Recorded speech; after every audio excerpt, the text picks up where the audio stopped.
अस्सलाम वालेकुम dear students. आज की वीडियो में हम चैप्टर नंबर 10 के एमसीक्यू डिस्कस करेंगे from the first year biology. और चैप्टर का नाम हमारे पास है forms and functions in plant. ठीक है, तो इस चैप्टर के अंदर हम सिर्फ और सिर्फ प्लांट्स के बारे में पढ़ते हैं। तो चलिए स्टार्ट करते हैं। फर्स्ट एमसीक्यू हमारे पास है from where plant primarily obtain essential nutrients. तो इसमें पूछा गया है कि प्लांट जो है ना अपना जो न्यूट्रिएंट्स है, ठीक है, वो कहाँ से जो है ना ऑब्टेन करते हैं। ठीक है, तो इसेंशियल जो न्यूट्रिएंट्स है मतलब जो ज़रूरी न्यूट्रिएंट्स है, तो यहाँ पर चार ऑप्शन है: water, air, light and soil. तो यहाँ पर ऑप्शन आएगा सी। प्लांट जो है ना अपना जो न्यूट्रिएंट्स है मतलब जैसे कि नाइट्रेट है, नाइट्राइट है, फॉस्फेट वगैरह है, ठीक है, तो ये प्लांट जो है ना ये सॉइल से जो है ना ऑब्टेन करते हैं with the help of roots. Second MCQs हमारे पास है identify a micro nutrient for the plants among the following. ठीक है, तो इसमें पूछा गया है कि कौन सा ये चार हमारे पास न्यूट्रिएंट गिवन है। तो इसमें पूछा गया कि कौन सा न्यूट्रिएंट ऐसा है जो माइक्रो न्यूट्रिएंट है। देखो, पहले आपको ये समझना है कि माइक्रो न्यूट्रिएंट्स और मैक्रो न्यूट्रिएंट्स में क्या फ़र्क होता है। माइक्रो न्यूट्रिएंट्स वो होते हैं जो प्लांट को कम क्वांटिटी में चाहिए होते हैं, मतलब कम मिकदार में चाहिए होते हैं। और जो मैक्रो न्यूट्रिएंट्स होते हैं ना वो प्लांट को बड़ी क्वांटिटी में या बड़ी मिकदार में चाहिए होते हैं। ठीक है, तो यहाँ पर ऑप्शन आएगा सी, यानी कि आयरन। जो हमारे पास पोटेशियम है, फास्फोरस है या सल्फर है, ये हमारे पास मैक्रो न्यूट्रिएंट्स है। और ये जो आयरन हमारे पास है ये माइक्रो न्यूट्रिएंट्स है। थर्ड एमसीक्यू हमारे पास है in which mineral deficient soil carnivorous plant typically life. तो इस एमसीक्यूज में पूछा गया है कि जिस सॉइल के अंदर कार्निवोरस प्लांट रहते हैं, ठीक है, तो वहाँ पर कौन से मिनरल की डिफिशिएंसी होती है। सबसे पहले ये समझना है कि कार्निवोरस प्लांट क्या होते हैं। कार्निवोरस प्लांट वो प्लांट होते हैं जो इंसेक्ट्स को खाते हैं। ठीक है, कार्निवोर का मतलब जो गोश्त खाने वाले होते हैं। अच्छा, ये इंसेक्टिवोरस प्लांट भी कहलाते हैं। इसके एग्जांपल हमारे पास है पिक्चर प्लांट। तो ये क्यों इंसेक्ट्स को खाते हैं? ये इंसेक्ट्स को इसलिए कैप्चर करके खाते हैं ताकि ये अपनी प्रोटीन को क्या कर सके, पूरा कर सके। बाकी कार्निवोरस प्लांट फोटोसिंथेसिस तो कर सकते हैं, ये अपनी ग़िज़ा बना सकते हैं, मतलब ये ग्लूकोज और ये कार्बोहाइड्रेट तो बना सकते हैं, लेकिन ये प्रोटीन नहीं बना सकते क्योंकि ये जिस सॉइल के अंदर रहते हैं वहाँ पर नाइट्रोजन की कमी होती है। और हमें पता है कि प्रोटीन बनाने के लिए नाइट्रोजन एक बेसिक एलिमेंट है। ठीक है, तो यहाँ पर आपने याद रखना है कि जिस सॉइल के अंदर नाइट्रोजन की कमी होती है ना, जैसे मार्शिस प्लेस वगैरह है, ठीक है, जिस दलदली इलाके हैं, तो वहाँ पर हमारे पास कार्निवोरस प्लांट पाए जाते हैं। तो यहाँ पर ऑप्शन आएगा ए, यानी कि नाइट्रोजन। फोर्थ एमसीक्यू हमारे पास है the plant growing in the salt marshes close to sea are term is. वो प्लांट जो मार्शिस में पाए जाते हैं, मतलब दलदली इलाके में पाए जाते हैं और क्लोज टू सी या समंदर के करीब पाए जाते हैं, तो वो कौन से प्लांट कहलाते हैं। तो यहाँ पर ऑप्शन आएगा डी, यानी कि हेलोफाइट। हेलो का मतलब होता है सॉल्ट और फाइट का मतलब होता है प्लांट। ठीक है, तो यहाँ पर आपने एग्जाम्पल याद रखनी है हेलोफाइट। ठीक है, अच्छा, बाकी जो हमारे पास हाइड्रोफाइट है ऑप्शन ए। ये ऐसे प्लांट होते हैं जो फ्रेश वाटर के अंदर पाए जाते हैं, मतलब मीठे पानी के अंदर पाए जाते हैं, जैसे कि रिवर वगैरह है, ठीक है, पॉन्ड्स वगैरह है।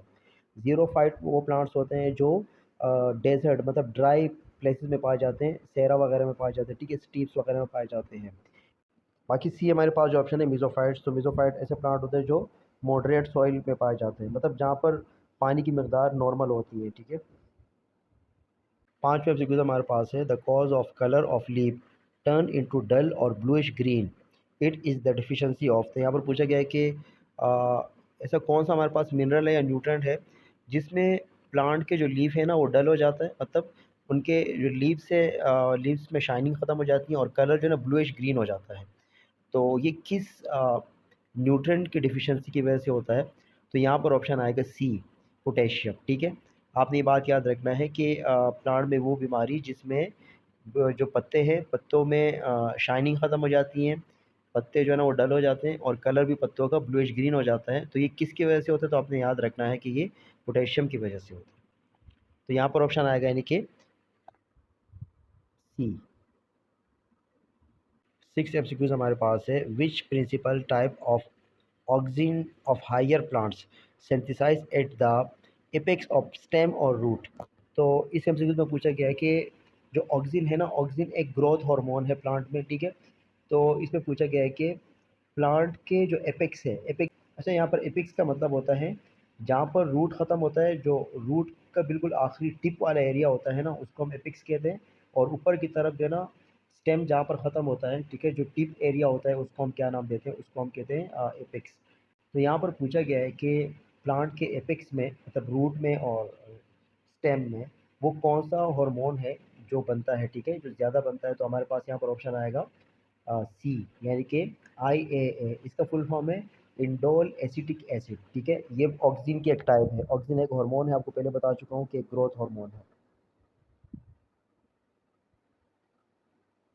सेवंथ एमसीक्यू हमारे पास है active transport of sucrose into sieve element is a step common called.